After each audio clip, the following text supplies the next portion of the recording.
So this is our MAXVAC Supra 430. Now today what I'm going to show you is how to change the Longopac system underneath. It's a really simple process and it only takes about 5 minutes to do, if not less. So yeah, let's get started. So to get started, you need to undo the two clips underneath the Longopac on the sides and push them in. Then you can wiggle down and remove the old Longopac system. Then you can take your new Longopac system and put that back into place.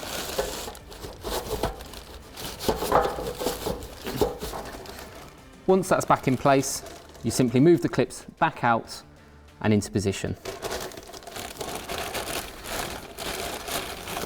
So these are the clips that hold the Longopac system in place. You simply move them into position to hold the Longopac up.